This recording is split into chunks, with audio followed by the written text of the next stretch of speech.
Du coup, je vais vous parler de la saisie des données pop amphibiens et pop reptiles. Je peux passer. Déjà, par rapport aux outils, ça va un petit peu vous perturber parce que vous êtes des grands habitués de Faune France et là, malheureusement, les protocoles POP ne peuvent pas être suivis sur Faune France.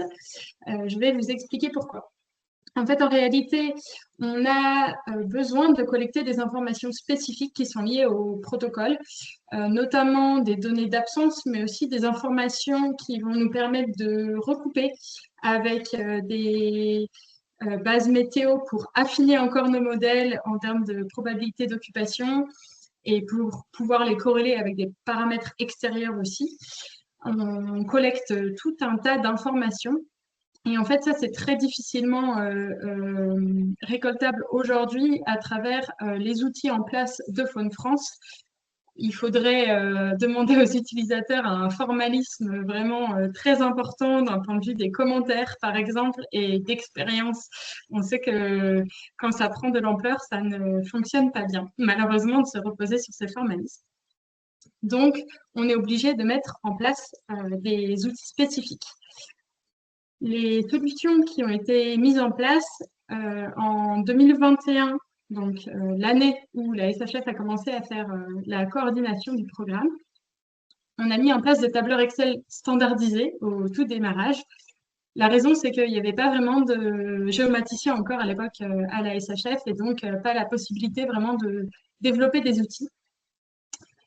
En 2023, cependant, la SHF a quand même fait appel à des prestataires pour commencer à développer des outils spécifiques sous GeoNature qui s'appellent donc Pop Reptile et Pop Amphibien de manière très originale.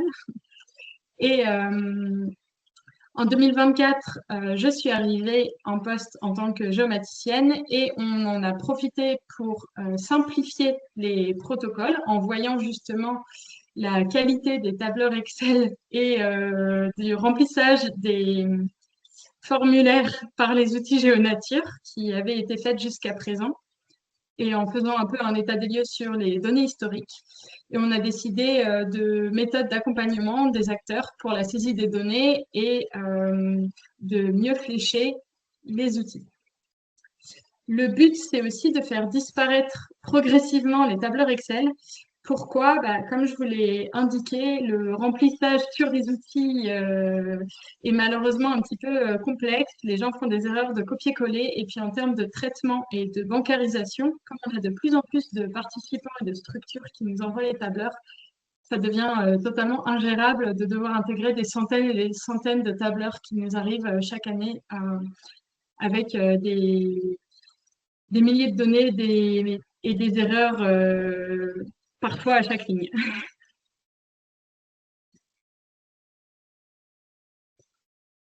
Donc, GeoNature, je ne sais pas si vous connaissez, mais l'idée, c'est que c'est une suite d'outils. Et en fait, l'outil peut être déployé au sein de plusieurs instances. Ça, je pense que c'est la même chose pour Fun France. Et du coup, l'idée, c'est qu'il puisse y avoir éventuellement un module par région. Nous, c'est ce qu'on essaye de mettre en place. Pourquoi? Parce qu'au sein de la coordination, la SHF, c'est une coordination qui est régionale. Et donc, c'est beaucoup mieux s'il y a une structure qui porte un petit peu les choses régionalement. Donc, avant, on fléchait les gens plutôt vers des tableurs Excel, mais on voit qu'ils sont en train de disparaître. Et donc, quand une structure en région dispose d'un GeoNature avec les modules POP, on flèche vers cette plateforme de saisie. Si jamais les structures n'ont pas de GeoNature en région, on a quand même notre structure nationale où les gens peuvent saisir leurs données. En termes de cartes, du coup, là, je vous ai représenté les régions ou parfois ex-régions sur lesquelles des plateformes sont en place. En gris, c'est lorsqu'une plateforme régionale porte donc un GeoNature avec les modules Pop Amphibien. On voit d'ailleurs qu'il y a certaines LPO qui portent des plateformes de ce type. Et en vert, c'est les endroits où la SHF propose son outil de collecte de données. Une petite remarque, c'est susceptible d'évoluer parce que il y a un dynamisme en région qui amène aussi le développement d'outils ou d'instances géonature. Et du coup, cette carte, c'est un état, vraiment une photo à un instant T, mais c'est amené à évoluer potentiellement. L'idée aussi, de favoriser les outils régionaux, c'est notamment que les données peuvent être utilisables à différents échelons et notamment dans des programmes régionaux. Et c'est toujours très intéressant quand les données elles peuvent être valorisées à multiples échelons. L'idée étant de pouvoir protéger la biodiversité. Donc, ce que je vous disais, c'est qu'actuellement, on privilégie la saisie sur les outils recommandés GeoNature. Et du coup, nous, on aime bien inciter les gens à ne pas faire de double saisie sur d'autres outils parce que derrière, en tant que aussi acteur au niveau national, observatoire de l'herpétologie, quand on veut faire par exemple des atlas ou des listes rouges et qu'on veut également pouvoir utiliser les données dans ce cadre-là, ça devient très très complexe quand on récupère les données des partenaires de savoir si jamais les données on les a déjà vues et ça multiplie les efforts en termes de validation des données également. Donc on préfère quand il n'y a pas de double saisie sur d'autres outils. La bancarisation sur l'outil GeoNature, comme je le préconise, pour nous, elle facilite vraiment l'analyse des données à l'échelle nationale. Pour faire un parallèle, quand vous faites des suivis stock, pour ceux qui le font, on vous invite à saisir aussi dans un outil spécifique et dans un formulaire spécifique.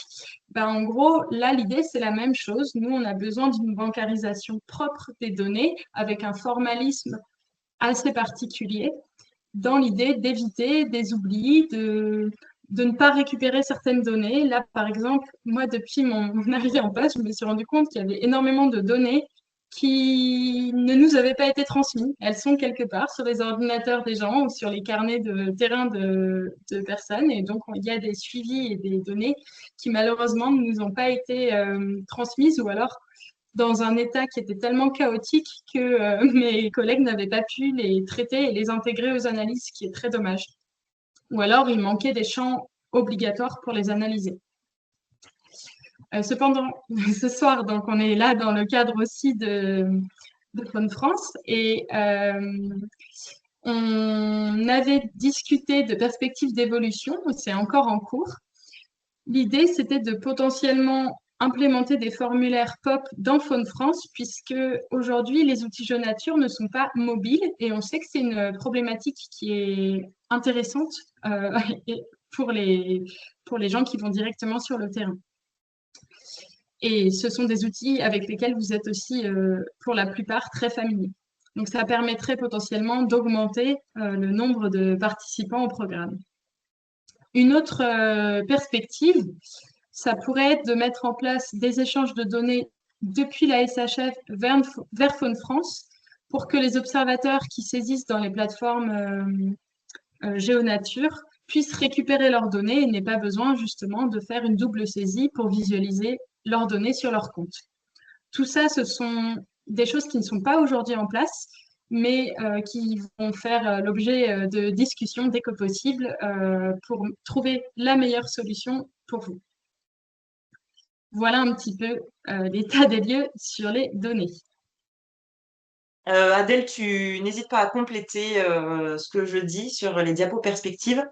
Donc, vous avez bien compris qu'à terme, le plus rapidement possible, nous, on a envie d'obtenir la carte que vous avez à gauche, qui pour le moment est une théorie.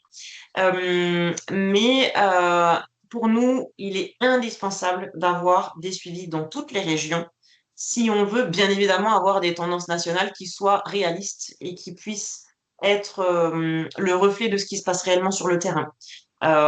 Avoir toute la Normandie de couverte, c'est très bien, mais finalement, la tendance de la rainette verte ne s'arrête pas aux frontières de la Normandie. Il faut qu'on ait aussi des suivis dans toute l'aire de répartition de cette espèce-là. Donc, c'est vraiment très important pour nous d'avoir des suivis un peu partout. Euh, On peut aussi obtenir, on vous l'a montré sur le pop reptile, des tendances régionales s'il y a un nombre de suivis suffisant. On essaye vraiment d'orienter nos analyses désormais dans cette voie-là, parce qu'on sait aussi que l'obtention de tendances régionales, elle est très importante pour les acteurs en région. Ça permet aussi de mettre à jour les listes rouges. Ça permet aussi de réagir très vite sur des déclins avérés de certaines espèces très localisées. Donc, on sait aussi qu'il y a des régions qui jouent le jeu des suivis depuis plusieurs années maintenant et pour lesquelles des tendances régionales seraient très intéressantes à valoriser sur leur territoire. Donc, on essaye aussi d'affiner, on va dire, en fait, nos analyses à travers cette échelle spatiale-là. Et puis, on essaye d'aller un petit peu plus loin. Alors, ça dépend des espèces, pas forcément sur le pop reptile parce qu'on a encore finalement peu d'années de suivi, même si ça ne fait qu'augmenter et c'est très bien, mais il va falloir encore un petit peu avant que les choses se stabilisent. Mais on essaye de sortir des tendances de population par région biogéographique aussi. Alors, ce que j'appelle statut de protection, c'est de regarder est-ce que la coronelle lisse, sa tendance de population, elle est meilleure dans des zones protégées que en dehors des zones protégées. Donc ça permet aussi de mettre en avant le rôle des territoires qui sont protégés avec différentes politiques environnementales, les réserves naturelles notamment. Et puis en fonction du type d'habitat, on essaye aussi de regarder est-ce que la salamandre tachetée, est-ce que sa tendance de population elle est meilleure en forêt qu'en zone agricole ou en zone urbaine. Bon, ce sont des habitats très grossiers parce qu'on a besoin, on peut pas aller très finement dans les analyses tant qu'on n'aura pas accumulé un certain nombre de données. Et puis, il faut que ce soit des choses qui soient comparables aussi d'une région à l'autre. Mais on commence à aller un petit peu plus loin. On commence à jouer un petit peu plus en termes statistiques avec nos bases de données qui ne font qu'augmenter d'année en année. Mais on a quand même un objectif final qui est celui qui est présenté sur la carte aujourd'hui. Notre problématique, elle est quand même assez importante. C'est que, il faut qu'on arrive à déployer tous ces suivis-là, donc à travers les protocoles sur tout le territoire métropolitain. Vous l'avez vu, il y a des régions. Alors, c'est souvent dépendant de nos coordinateurs régionaux, des réseaux herpétologiques locaux, des dynamismes locaux, parfois des petites sources de financement que les gens ont obtenues il y a même une dizaine d'années pour pouvoir vraiment lancer la dynamique là-dessus. Donc, ça dépend vraiment de beaucoup de facteurs. Mais il faut absolument qu'on arrive à avoir des suivis, un nombre conséquent de suivis sur tous nos territoires. Et puis, il y a cet enjeu de pérennisation. Vous l'aurez compris, les POP amphibiens et les POP reptiles, si on le fait pendant 2 ans, ça sert à rien, si je simplifie.